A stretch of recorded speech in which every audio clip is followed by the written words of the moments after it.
It's time for this week's episode of Brandon Sports Talk, featuring in-depth interviews from those who are trending in the world of athletics. And now, here's the host of Brandon Sports Talk, Brandon Pate.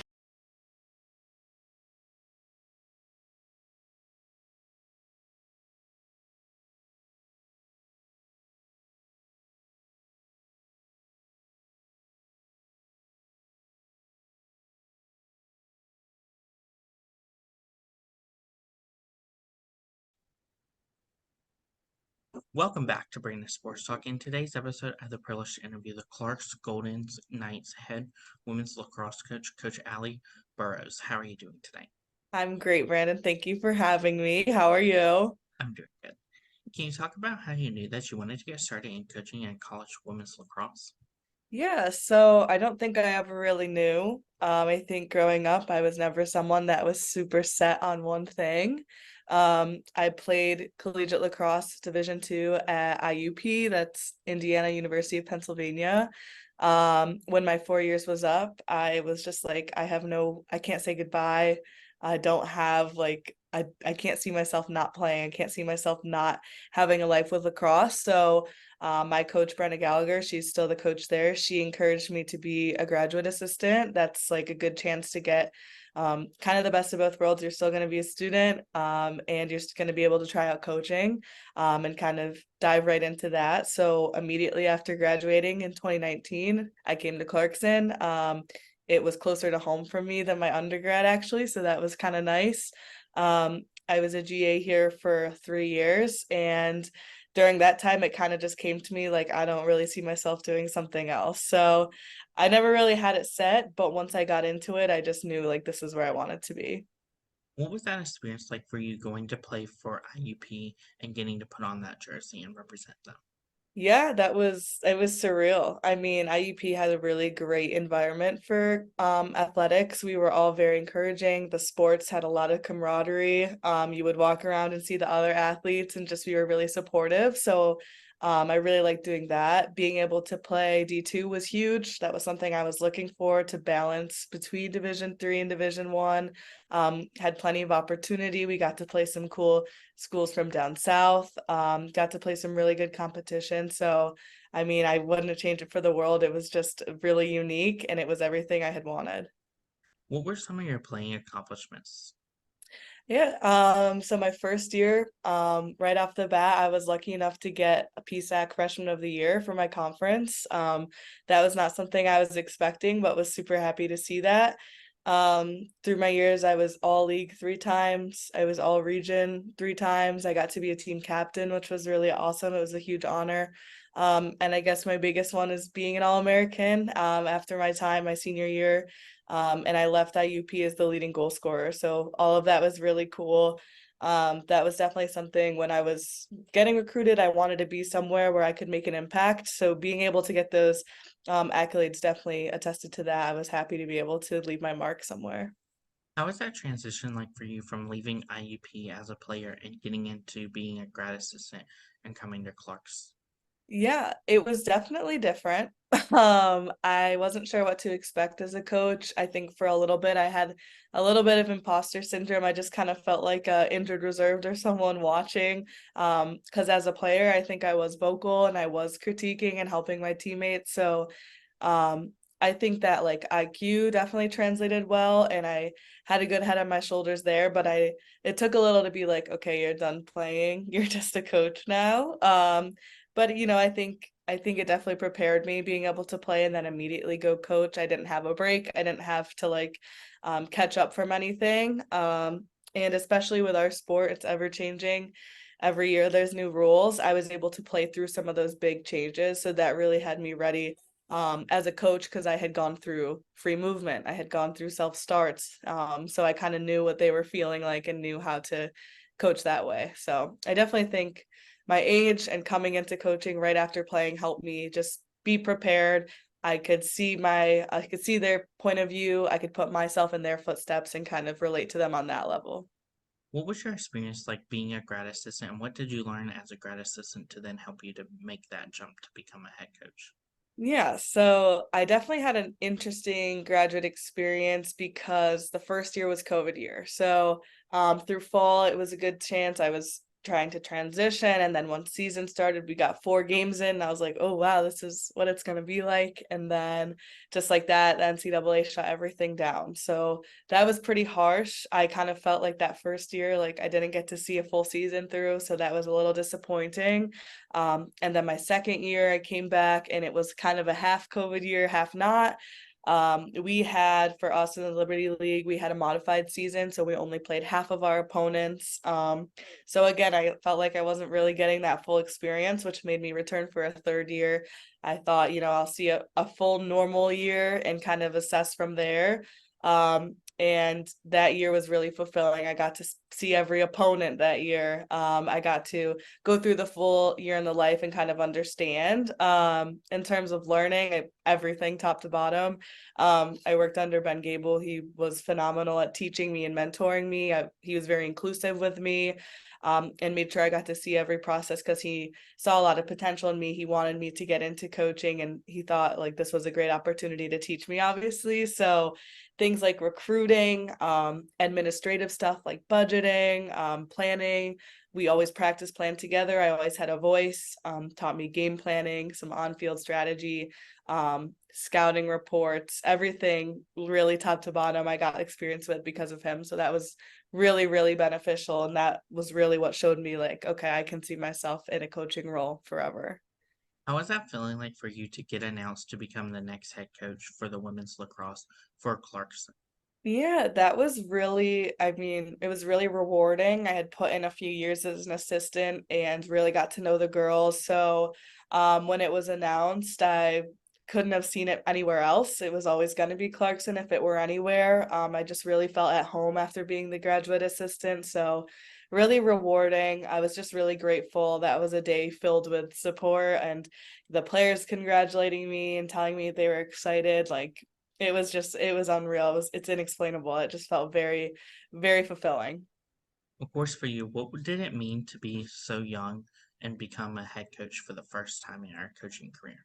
I was really proud of myself. Again, like I said earlier, it wasn't something I'd always thought of, and it just kind of happened. And I definitely needed to take a second, be grateful, and be proud that I had this opportunity at such a young age. I felt like playing at IUP, coaching under Ben, both gave me really good insights to the sport. I felt just as ready as you're gonna feel. You're never gonna feel 110% ready. But I definitely felt like I had that support, and I was definitely ready to take it on. So being young, it was exciting, it was nerve-wracking, but I'm glad it happened the way it did. Of course, how did that help to go to Clarkson with you being so young and earning the respect where the players knew that you were the head coach even though you were so young in age? Yeah, I was really transparent with them. I think that I made it clear that we can have two different relationships. We can be friends and friendly off the field, but on the field, I need to be respected. I think the girls were really respectful of that boundary, and that's why it worked. I think we just had that chemistry. I think me being their graduate assistant, I had put in some really good boundaries from the start, that were able to carry on as I, grew into a different role. So I think we just had that foundation of respect. I think they respect my knowledge of the game. I think they respect that I can relate to them, that I am a younger woman, and so are they. And I think it's just a lot of give and take. It's a lot of just being real. And I was just honest, like with them. I know that I'm young, but they trusted me as much as I trusted them, and it ended up working out well. What was that feeling like for you the first time you got to step onto that field as a head coach? It was exciting. It felt weird, not being next to Coach Gable for the first time. I was kind of like, well, I'm on my own. It's kind of like when you get dropped off at college for your first time, and you're just like, now what? But I took it all in and I was really excited. I had the girls just play my first day. I just had them play. I said, let's scrimmage, let's get our energy out because always the first day is always a lot of energy. And I just tried to take it all in. I tried to have fun with it, and at the same time, it just was like very surreal. Again, a little bit of imposter syndrome, but I had to like remind myself, like, I'm here. This is real life. How was that feeling like the first time you got to step onto your home field and get to lead your Clarkson program? Same thing. I had a lot of pride. I thought we worked very hard in the off season, so getting to see us put it out into a game, that was really exciting. Um, Getting our first win on our first game, we worked for it. It was a cold day, and it wasn't on our home field, so I was just trying to hold on and trying to coach and make sure that they were doing what they need to. And I was trying not to worry about it, making it about me. I don't want to worry about myself. I just wanted the team to be able to showcase what we worked on in the off season. I think that's why we were rewarded. As a head coach, what are some of the traditions that you've helped to implement for the Clarkson Golden Knights lacrosse program? So I definitely inherited a lot of traditions that were already instilled. We do alumni weekend in the fall. That's huge. We have like 30 plus alumni come back.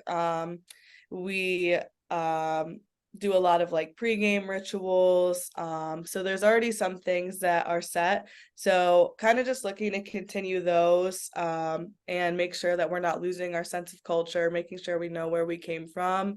That's been something big for me. I do look to implement a few more. I started an alumni appreciation game in the spring, so they're coming back twice a year, getting to see where the program is.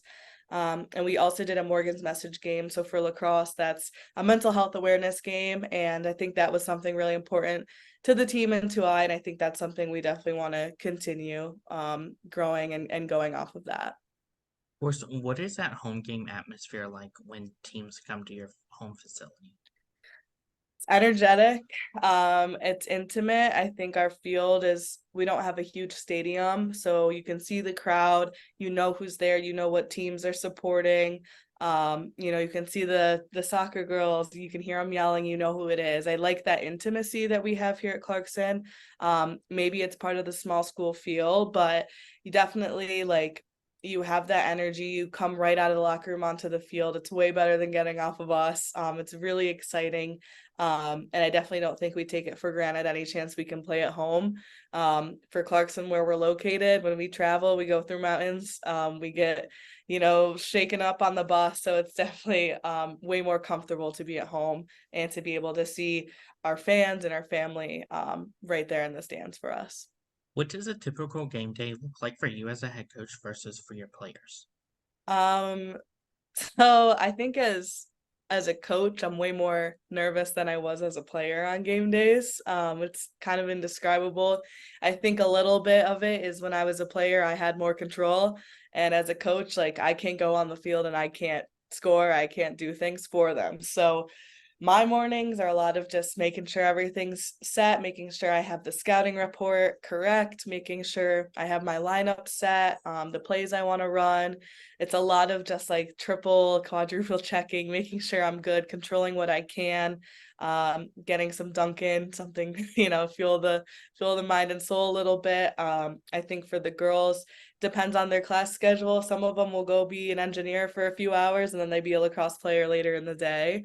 A lot of them like to get dunk in. That's a pretty big thing on our family getting, or on our team, and getting our game day dunk in. Listening to a lot of music. The girls all braid their hair. They take some time making sure they look right. So I think just a lot of like superstitions, a lot of repetition. We like to be comfortable on our game days. So getting the game day drink and using your same game day hair, just a lot of excitement. There's a lot of energy through our locker room and just through our athletics department. Can you talk about, of course, the culture that you've built for the women's lacrosse program? Yeah, so I think I don't credit myself by building this by any means. I think my the head coaches before me definitely instilled, and they did a lot of this, and I'm just picking up where they left off. But hard work has always been a word that we throw around. It's really important for us to work hard. We didn't start as a program on top. We started from nothing. And what got us up to be a contender and got us up to get some wins was definitely working hard through practice, treating everything very game-like, being scrappy. I think we're known as one of those teams that are more aggressive and scrappy rather than flashy. So that's been definitely something for our culture, is just working hard. And then I think we take a lot of pride in our team atmosphere, being supportive, being collaborative, having good relationships on the field. something that we always tell the team is you don't need to be best friends off the field. Granted, they normally are, and that's fine, and maybe they should get more friends, but you don't need to be best friends off the field. But when you're on the field, you should be the best teammate. So that's something that really helps us work together. And that's just that standard that we have. You got to be the best teammate. That's what helps us feel comfortable. It helps us grow and feel supported to make mistakes, to try new things. And that's just how, as a unit, we can all get better. Of course, who are some of the teams that are in your conference that you face each week? Yeah, our conference is all over New York. It's the Liberty League, so it's William Smith, it's Ithaca, Union, Vassar, St. Lawrence, Skidmore, RPI, RIT, Bard, and U of R. So 10 other teams and 11 including us. Of course, what is that atmosphere like when teams like RIT comes to home versus going to Union and playing them away? Away is tough. It's tough, but like Union, we're going through the Adirondack Mountains. So you got to come off the bus, you got to wake up. So we make sure that when we get off the bus, we have ample time to prepare, blast some music, get in the zone, and kind of get the feet out from under us, have some energy chews or have some Gatorade, whatever it takes, kind of fuel up. That's kind of how we compensate for being away. And again, being at home, it's just way more comfortable for us. Definitely an advantage. I think anyone in our league will attest to that because there's no true easy drive. But it's just part of the game. It's part of college athletics, and you do it all the time. So definitely a difference. And luckily, it alternates every year, so everyone has that advantage at one point. As a head coach and a young head coach, what is that atmosphere like for you going to those teams and getting to face them? Definitely, especially in our league, it's a little bit of a double-edged sword. It's exciting because our league is super competitive, but it's also very intimidating because our league is very competitive. Some days, like anyone can really win, and I think that's something that we took for granted a little bit this past season, thinking, "Oh, we're good. We're gonna get out on the top for this game," but everyone else is fighting for the same thing. So I think with our league especially, anyone can really show up at any given day. So that can be exciting. And then also it does not help with the nerves on game day. You never know what you're gonna get. What are some of the things that you've been able to accomplish this far as a head coach? Kind of touched on it a little. I think Morgan's message and focusing on mental health was definitely something big that I wanted to put out there. I think that there's just a growing need for awareness for that cause. So dedicating a game to it super helped with that. Just reminding my girls like that they're not alone. We actually got journals for the team this year, so having that kind of resource is something that I really wanted to continue. The program was in a great spot where I picked off, so there's not a lot that I felt I needed to do, but also just as social media has been changing, I want to make sure our team is getting out there and being exposed that way, because I do think using Instagram and TikTok is a way to see into a program and kind of get people to see what we're like. So I think that was another thing we really worked on. I had some team bonding activities we're making TikTok. So I think that was one, fun, two, engaging, and three, got us out there a little bit, got us some more exposure. So those are a couple of things this past year that we kind of added to our team dynamic to kind of change things up for our program. As a head coach, what has that been like building the coaching staff around you and the team? So here it's a little tricky.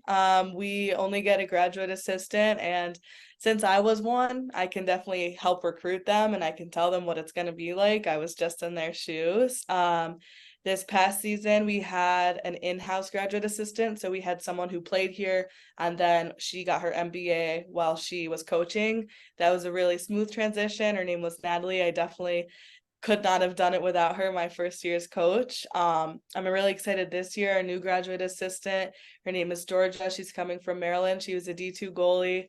And I think just, yeah, it stinks having to have a quick turnover every couple of years. You get a new assistant. But for me, I like to look at the bright side. It's exciting. You get new perspective. Like she's going to be someone that wasn't here for 4 years. So she'll be a brand new set of eyes. She can add input from her program that she played at, and we can go from there. So I think it's exciting that it gets to turn over, but yeah, it's sad to see people go so soon.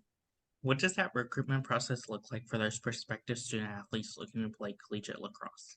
Definitely different for everyone. Some people know right away they want to play in college. Some people it takes a little bit of time. I think overall the biggest thing is communicating. So it starts with an email, whether it's a coach to a player or a player to a coach. You start the conversation. From there, it's a lot of the coaches watching the players, whether that's at tournaments, film, or having them come to prospect days or camps.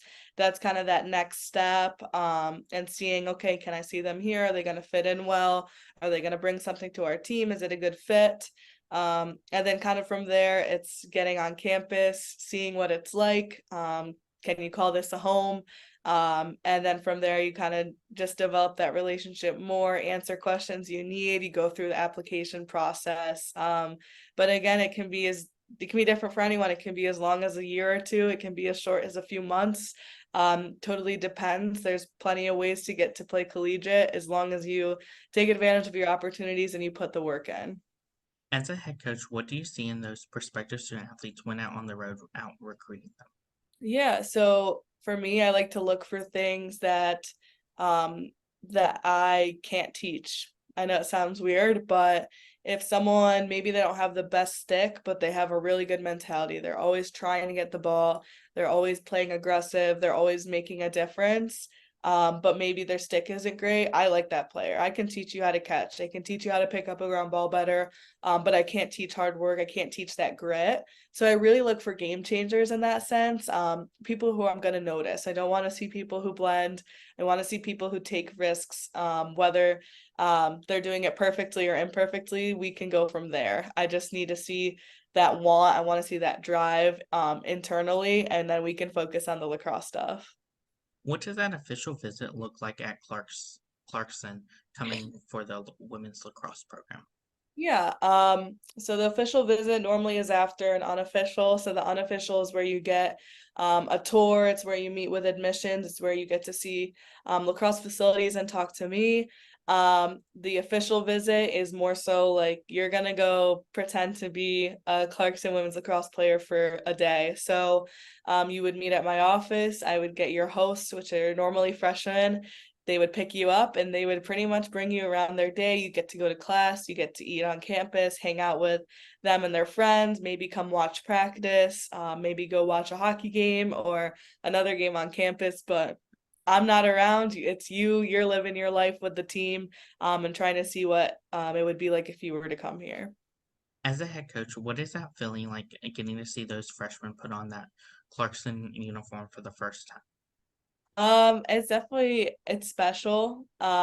It's kind of like looking into a time machine. You're like, okay, this is your first time, but before you know it, your last time is gonna be here.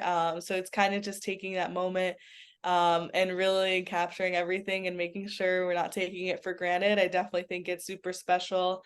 Um, I have had players come that I've coached in club lacrosse before college. So seeing them come through and get to put on the Clarkson uniform is really special. And it's another one of those rewarding feelings. Like, I can't believe we're here. Try not to wish time away.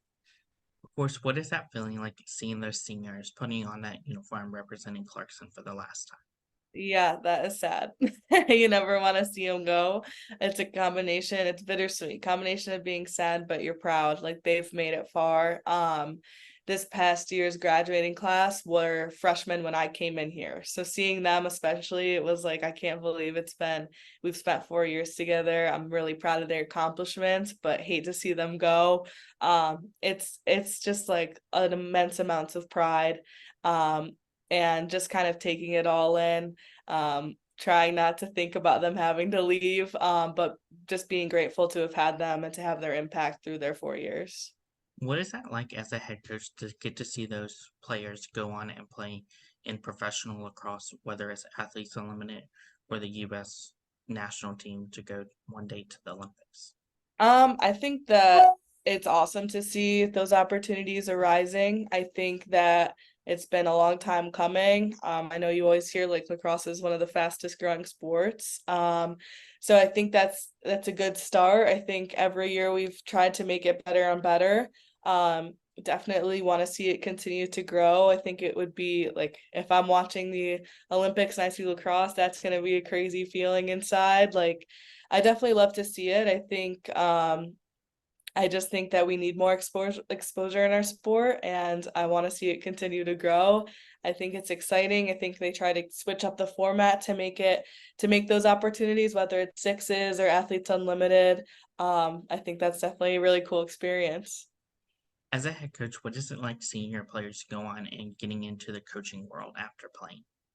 I think that's another great opportunity. I think, like I had said with my experience, I didn't want to see the sport go from my life. So seeing other people get that chance to kind of step into that role and keep lacrosse in their life, I think that's something that's another really rewarding feeling, and another great opportunity that I would always encourage. If you're not ready to go and you want to keep lacrosse in your life, then definitely get into coaching and offer your wisdom to another squad.